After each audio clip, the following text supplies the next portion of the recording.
In previous video, we discussed about to how the open the determinants and what is the determinants, what is the order, and today also we solve some type of numerical and we have discussed about the property of the determinants.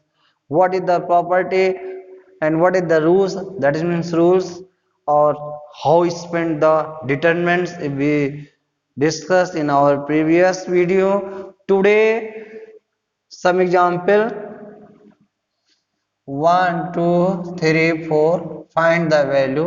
क्या करेंगे बेटा, कल मैंने अपने video में बताया था आपको 1 4 4 3 1 2 6 कितना -2। ऐसे आओगे तो प्लस, ऊपर जाओगे तो माइनस। क्यों, ये मैंने आपको सिखाया है। अब जैसे मान लो 1 2 3 दे दिया, 2 3 5 दे दिया, 1 7 3 दे दिया और कहा वैल्यू निकालो, तो हम R1 के सापेक्ष स्पेंड करते। किसके सापेक्ष? R1 के सापेक्ष एक्सपेंडिंग अलोंग R1 के सापेक्ष प्रसार करने पर। अब R1 के सापेक्ष करोगे तो ये प्लस होता 1, जानते हो ना कि भूल गए? फिर ये माइनस होता है, फिर ये प्लस होता है। अब जब 1 को लेंगे इसके थ्रू करो तो इसको ड्रॉप कर दो। अब 1 लेंगे तो इसको ड्रॉप कर दो, तो क्या बचा बेटा 3 5 7 3। हमने इसको पहले से ड्रॉप कर दिया, अभी इसको लेंगे तो इसको ड्रॉप करेंगे तो ये 2 बचेंगे। अब इसको जब आप लेंगे तो ये ड्रॉप हो जाएगा, बचेगा क्या 2 5 1 3। ठीक, फिर आप इसको लेंगे बेटा तब ये ड्रॉप हो जाएगा, क्या बचेगा 2 3 1 7। अब देखेंगे फिर यही ऊपर वाला मेथड 3 3 9 5 75 35 2 2 3 6 5 1 5 3 2 7 14 3 1 3 9 minus 35 24 26 2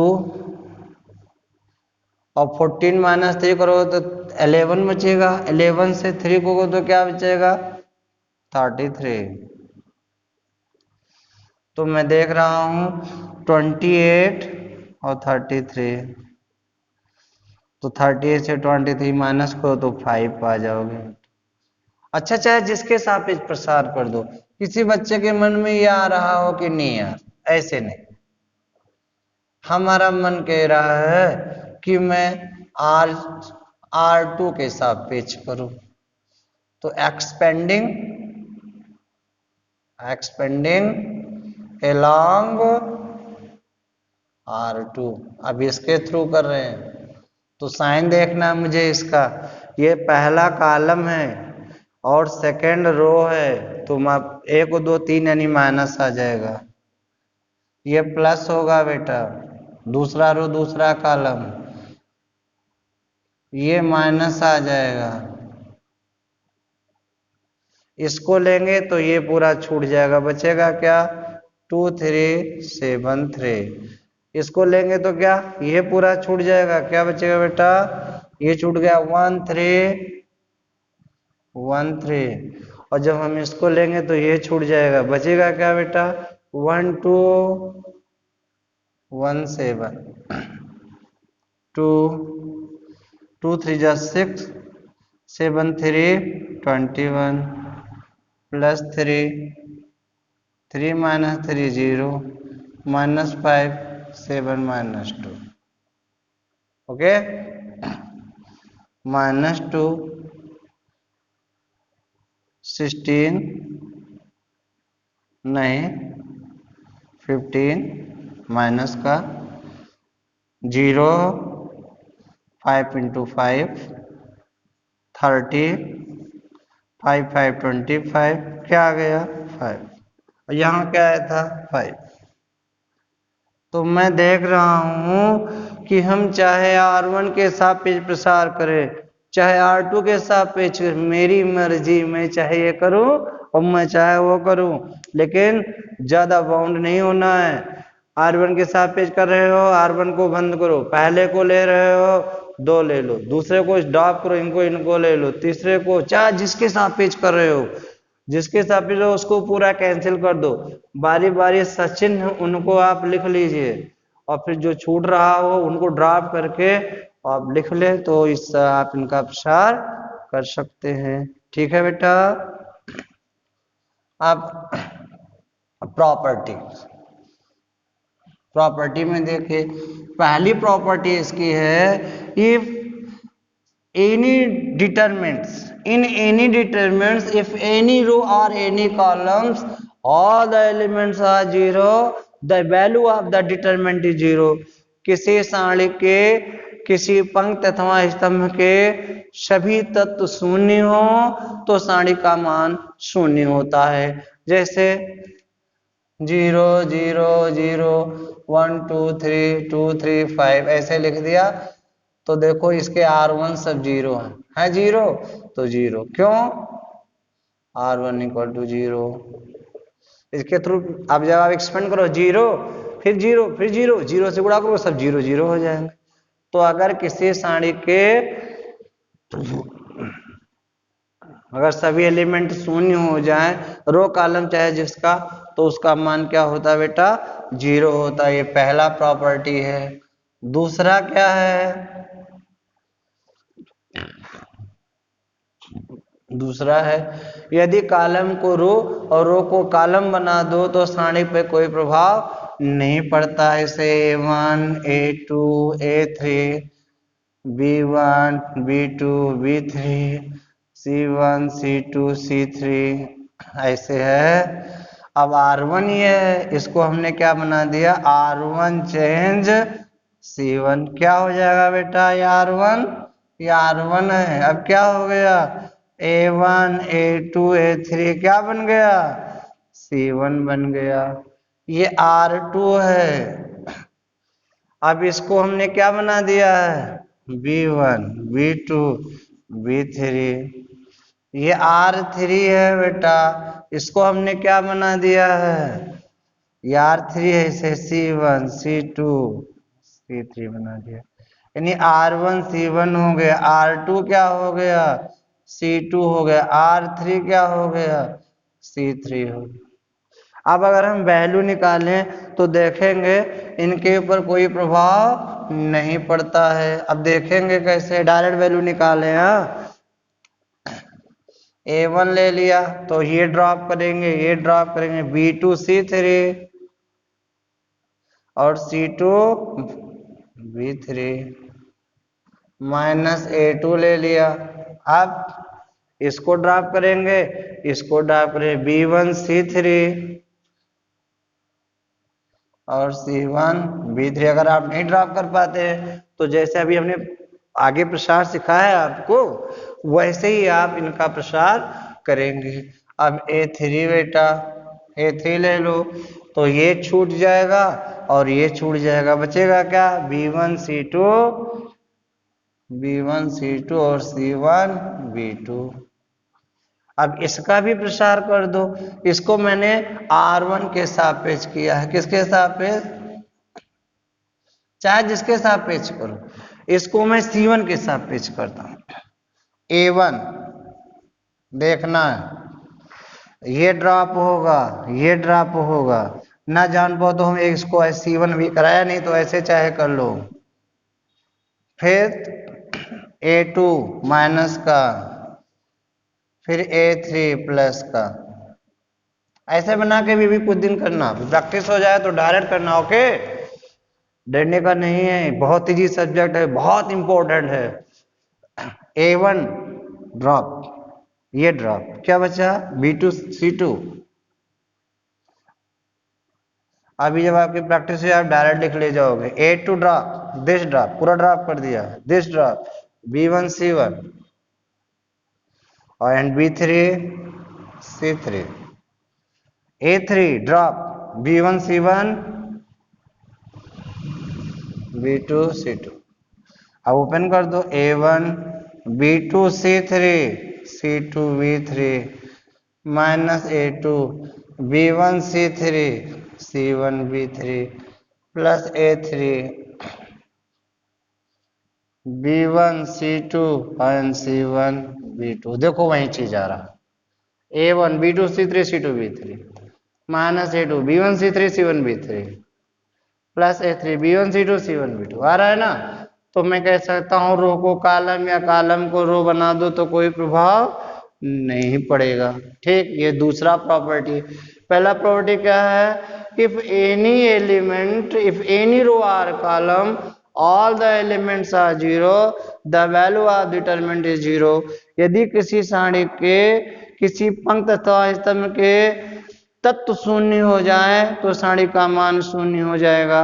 दूसरी प्रॉपर्टी क्या है, by changing row in column and column in row the value of determinant unaffected. यानी कोई अंग चेंज है, कोई प्रभाव नहीं पड़ता है। रो को कॉलम, कॉलम को रो बना दो तो सारणी के ऊपर कोई प्रभाव नहीं पड़ता है। अब तीसरा, ये अगर प्रॉपर्टी आपको लर्न है, you have no problem solve, you have no any problem to solve the problem, it is necessary for every students to know about it. Okay, now third, A1 A2 A3 B1 B2 B3 C1 C2 C3 ऐसे है। Okay, इसको हमने suppose किया A आ रहा। ठीक बेटा, अब R1 को R2 बना दो, अब R2 को R1 आपस में रिप्लेस कर दो, तब क्या हो जाएगा, R1 ये है तो अब ये R2 को R1 बनाना है, और A1 A2 A3 C1 C2 C3। Okay, तो वैल्यू जो मिलेगी उसमें एक माइनस आ जाएगा। ठीक, अगर एक बार चेंज कर दो तो माइनस आ जाएगा, और दो बार चेंज कर दो माइनस स्क्वायर यानी प्लस आ जाएगा। तो दो ही बार कर सकते हो भाई, R1 R2 बना दो, R2 R3 बना दो, तीसरा तो अपने आप बदल जाएगा ना। जैसे मान लो ऐसे करते हैं, R1 change R2, R2 change R3, R1 क्या हो गया बेटा R2, R2 क्या हो गया R3, तो R3 क्या हो जाएगा R1 हो जाएगा, C1 C2 C3। आपने दो ही तो चेंज किया, R1 को R2 बना दिया, यानी A1 A2 A3 को क्या बनाया हो R2, और R2 को क्या बना दिया है R3, यानी B1 B2 B3 दो बार चेंज किए हो तो इसके वैल्यू पे कोई प्रभाव नहीं पड़ेगा, एक बार माइनस और आ जाएगा प्लस। ठीक, तो अगर ऑड में चेंज करते हो रो को आपस में तो माइनस, और इवन में चेंज करते हो तो प्लस। ओके, ये थर्ड प्रॉपर्टी थी। अब फोर्थ प्रॉपर्टी है, ये बहुत इंपॉर्टेंट है, वेरी इंपॉर्टेंट प्रॉपर्टी है। अगर इसके सारणी के किसी पंक्ति को दूसरे पंक्ति में जोड़ दिया जाए, घटा दिया जाए, या सारणी के किसी अवयव को किसी कॉलम को दूसरे कॉलम में जोड़ दिया जाए या घटा दिया जाए तो सारणी का मान अपरिवर्तित रहता है, सारणी के कोई प्रभाव नहीं पड़ता है। तो मैं आप लोग देखेंगे, अगर मैं ऐसे कर दूं R1 change R1 plus R2 plus R3, तो जो इसकी वैल्यू आई है वहीं इसकी वैल्यू भी आएगी, A1 B1 C1 A2 B2 C2 A3 B3 C3 B1 B2 B3 C1 C2 C3। ऐसे खाली दो को जोड़ दे, इतने को जोड़ देते तो ये सब ना होता, खाली A1 B1 A2 B2 A3 B3 होता। अगर माइनस कर देते तब भी कोई प्रभाव नहीं पड़ता, यानी किसी कॉलम को दूसरे कॉलम से घटा दिया जाए या जोड़ दिया जाए, किसी रो को दूसरे रो में जोड़ दिया जाए या घटा दिया जाए तो सारणी का मान अपरिवर्तित रहता है। लेकिन यही चीज याद रखनी है मेरे भाई कि अगर कहीं आपने जैसे चेंज किया है R1 को, R1 चेंज तो R1 माइनस R2 होगा, और कहीं R2 माइनस R1 कर दिया तो फिर आपको एक नेगेटिव वैल्यू मिल जाएगी। ये याद रखना है। It this point be noted if R1 change R1 minus R2 तो प्रॉब्लम हो जाएगी। क्या प्रॉब्लम होगी? कोई प्रॉब्लम नहीं होगी, सॉरी। और अगर R2 माइनस R1 कर दिया, जिसको चेंज करो, अगर उसको घटा दिया किसी से तो आपको माइनस मिलेगा एक, और उसी से घटाया तो वैल्यू पे कोई प्रभाव नहीं पड़ेगा। ये बात याद रखनी है। ओके, ये चौथी प्रॉपर्टी थी। इसे आप चाहें तो प्रसार करके देखिएगा, ए भी आएगा और आगे टर्म कट जाएंगे। अब नेक्स्ट है बेटा फिफ्थ, ये प्रॉपर्टी देख लो। लेट अस सपोज ऐसे हमने लिख दिया है a equal to k times a1 a2 a3 b1 b2 b3 c1 c2 c3। Okay, हमने इसको ऐसे लिख दिया है। तो अब हमारे पास प्रॉब्लम ये है कि हम चाहें तो इसको ऐसे भी लिख सकते हैं। कैसे? K1 K2 K3 B1 B2 B3 C1 C2 C3। मेरा मन, मैं चाहे जैसे कर दो, फ्री हूं। इसको आप प्रसार करेंगे तो कैसे मिलेगा? A1 फिर एक A1 B2 C3 C2 B3 minus A2 B1 C3 C1 B3 plus A3 B1 C2 C1 B2 के टाइम आ जाएगा। और इसमें करोगे तो ये भी सब में के मिलेगा, के कॉमन हो जाएगा। अब आप लोग सोच रहे होंगे नहीं पहले को ही गुणा कर दिया, अगर दूसरे को कर देते तो मैं गलत हो जाता। नहीं मेरे भाई, इससे आप चाहे जिससे गुणा करो, आप K1 के B1 के C1 कर दो।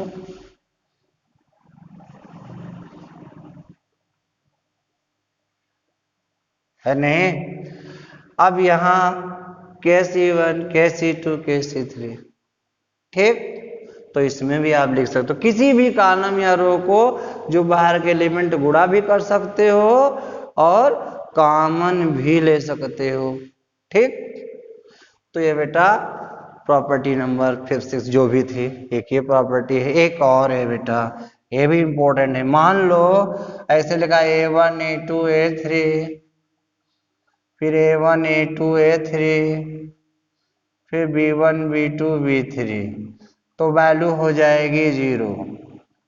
यानी कहने का तात्पर्य यह है कि यदि किसी डिटरमिनेंट में दो आइडेंटिकल हो जाएंगे, दो रो या दो कॉलम आइडेंटिकल हो गए, तो जब आपस में इनको घटाओगे तो ये 0 0 0 आ जाएगा। तो वैल्यू क्या आ जाएगी? 0 by first property. If all element of any row and columns are 0 the value of the determinant is 0। तो यहाँ A1 minus A1 0, A2 minus A2 0, A3 minus A3 0, तो 0 हो जाएगा। तो मैं कह सकता हूं ये प्रॉपर्टी है, ठीक? अब डिटरमिनेंट को अगर आपको ऐड करना है तो ऐड कैसे करेंगे?